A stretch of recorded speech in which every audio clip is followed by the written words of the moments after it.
Oh, that's nice. Oh, that's great. That's nice. Right.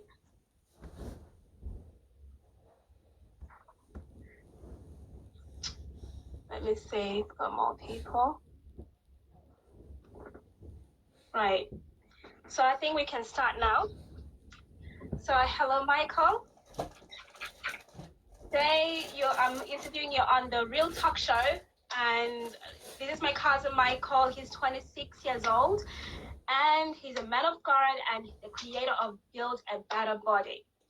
And also, he's a member of the human race. He's not black, but he's a brown skin. He's not a nurse, but works as a nurse, as a psychiatric and behavioral health issues in the hospital. And yeah, he goes to the Grace Fellowship from the Adventist Church. And yeah, and he's got a beautiful wife called Steffi. They recently got married. So I'm sure she'll be joining in soon as well, will she? Absolutely. Oh, great, great. So tell me more about yourself then, Michael. I mean, you kind of encapsulated it, but I'm glad to be here. I'm glad to be on the show. I'm glad to Uh-huh. see my brother Keith is here. I just want to say hello. Basically, I've been working as a nurse for the last Yeah. year.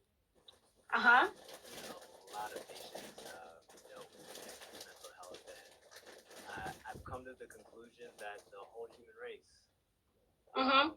mental health, yeah, whether we know it or not. And I feel like it is our duty to help each other, um, whether we understand the intricacies of mental health or not, Yeah. but to help each other and just rub shoulders with one another and help lift each other up, out of Yeah. the maladies that we experience Mm-hmm. with the little information that we may or may not have. Oh, that's great. So what made you choose this pathway of health and working, in the psychiatric unit and hospital? What gave you this zeal and, the urge to study this? I understand that Jesus was a healer, and Yeah. he was all about healing people physically, but also spiritually. And mental health addresses a person in a holistic way. So I do actually, help patients with if they have heart issues, we help there. If they have issues with their blood sugar, we help there. If they have issues, just generally, with their Yeah. skin, if it's Yeah. broken or whatever, we help there. But we also help here. And I have come to the conclusion that, the way people treat their bodies physically comes from a result of how they've been treated mentally. You know, um, Uh-huh. behavior pours from the mind. Yeah. So I feel like if we can, help this get in order, this will be in a lot better order. Wow, that's beautiful. So, what is your definition of sepsis? I know we spoke about it, and what is your definition? What do you think your definition is of sepsis? My definition of sepsis, I would say, is just an infection that reaches the blood. Yeah, Yeah, yeah, great. can Yeah. begin, surface level, Uh-huh. eventually hit the system, and then you can eventually go into something called septic shock. Uh, Yes. Oh, that's great. So, how did you find if someone like many outpatients they're post discharge and then but going back into the real world is that it takes a shock and they end up getting into depression. What do you think? What would you advise a patient who is recovering from anything at all for their mental state? Because sometimes they haven't healed from that mentally, but physically they've healed, but then they're taking so long to recover and get back to their normality of life. getting back to normality, it's difficult, but it's achievable if you understand the Yeah. barriers that are involved. So, one thing that we understand when someone comes into the hospital setting, they automatically begin, charting the pathway back to out. I mean, to discharge back to by Yes. identifying, are there weapons in the house? Do you have a support Mhm. system? Where are you gonna go when you leave? Because you can't stay in a critical, in a place where you're Same. supposed to be stabilized forever. Yeah. So Yeah. it's really about understanding the environment that created you. And if Mhm. you understand the environment that, led to you kind of making some of the decisions that you made, whether it was, doing your best to, or whether it was, like we have people that deal with chemical dependency. So Uh are huh. the people that you hang around with also chemically dependent? Do they cope in this way? When they go through issues, do they treat it by, kind of escaping into this place where Mhm. they their mind or their senses or whatever? Um, if that's the environment that you're going back into, you're gonna find yourself back, Back again. yeah. Oh. So I know you deal with you have a project, the Build a Better Body. What would you suggest a patient who's now recovering from everything? What would you advise them like to get back to the healthier lifestyle? It's so hard. For example, when I came back, I was discharged from the hospital, going back to fitness, that was hard for me because of everything that I've gone through. So in my mind, I was, there were so many things that were going through in my mind, and that was stopping me from going back into physical exercise, physical health, myself, looking after myself, mentally. I would say that it may be good to begin with a few small things that you can implement on a regular basis. Uh-huh. Uh, you know, it, it's a difficult feat to accomplish a lot. Um, like eating an elephant is what they used to tell us in nursing school is what nursing school is like. But if you break it down to bite-sized portions that are easily consumable, easily digestible, then it becomes, something that you do on a regular basis. And, Yeah. by Yeah. there, you've accomplished it and you've developed a system that is duplicatable, you know. So, and then the other thing that I would say, that I like to say to my patients is just be patient with yourself, you know. Your facial hair doesn't grow, into a beard in one day. So just Uh-huh. let yourself grow on a daily basis, implementing the same things that you identified in the hospital setting, and just keep taking one step at a time. Mm-hmm. Um, and you'll see growth. It's just like learning a Yeah. new language.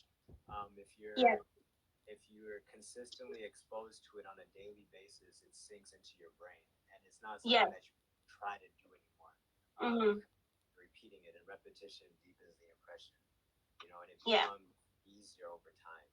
It's just like starting a new job. You know, um, you go to work every single day, even though you're bad at it when you first start. The expectation is that you grow by Mm-hmm. exposure. So it's getting into the rhythm, getting into the routine, and getting into a system where better health is achievable. You know, Mm-hmm. uh, you set yourself up for success, and you'll see healthy outcomes. Down the line. You have to Mm-hmm. understand. That's awesome. What about relatives? What would you advise relatives, their mental state? Because when I was sick, all of you, you were very worried about me. But how can relatives cope with someone, their relative, loved one, recovering from a process of health illness after in hospital? So um, there was a gentleman who wrote a book, The Art of War. So in The Art of Yeah, War, he says that you know um, a good general wins and then goes out to war. So yeah. what I'm basically saying is it's good to go ahead and uh, get it in your mind some kind of battle plan. Get it in your mind what kind of coping skill you're going to use whenever um, everything hits the fan. When things get, Mm-hmm. if you're in the rhythm and the routine of implementing coping skills while it's easy, while times Yeah. aren't tough, then the automatic thing that you're gonna do when things start getting very difficult is the thing that you've been doing. You guys Excuse have done me. it Hold on. before. Many of you are athletes, or have been athletes, or pianists, or something or another. You spend time practicing, right? Yeah. Years and days, and you spend time going through the, what do you call it, muscle, the mechanical movements, the footwork Yeah. or whatever it is that you do in dance or in art or whatever it is that you do. Whenever it's time to perform now, what you Mhm. do under pressure is what you've been doing. So if you've been coping in a particular way, it's going to be easier to cope. It's going to be easier to use that coping skill, that healthy coping skill, Yeah. whenever a tough time like a loved one is sick, Uh right? huh. Yeah. Yeah. So it's just preparing your mind for such a situation is Mhm. a very good thing to do. And then surrounding yourself with people who've gone through something like that, Mhm. to encourage you, is another good thing to do. Like right now, I have a mentor, I have my best friend, my wife, and I have my best friend in Michigan, um, that I can kind of plug into on a regular basis while things are Mhm. easy. When things are hard, that support system is there to help you brace for impact. So regular support system that you have surrounding you is important to communicate with them how you feel. Mm-hmm. Great. So can you tell us more about your project, please, as well, what you do and exactly how did it inspire you? What inspired you to get into this project of Build a Better Body? So I used to be somewhat, so some people call it a conspiracy theory, Yeah. somewhat, but it was more so the idea that if you guys understand the medical world, the medical Yes. world is it benefits on people being ill. Mm-hmm. Like I work in a hospital. If people don't have mental issues, then that's great. But I'm going to be out of the job, you know. And it's good for there to be specific people that are in a position to help in Mm-hmm. depression like that. But I've always had it in my mind for years, like even before I started on this path, that I feel like people don't have to treat the symptoms of illness. There has to be a way of, preventing those illnesses. Yeah. Right? Okay. And what are we doing as people to get ourselves to a not a very healthy position? So, just in a nutshell, I wanted to understand, what are the things that lead to the underlying health problems that we have, like obesity, cancer, depression, and all these other, diseases that we have. So I began to try to Mm-hmm. understand. And, I read different books by doctors, medical doctors who had, tried to dig a little deeper, like Dr. Michael Greger and Dr. Batman Kalish.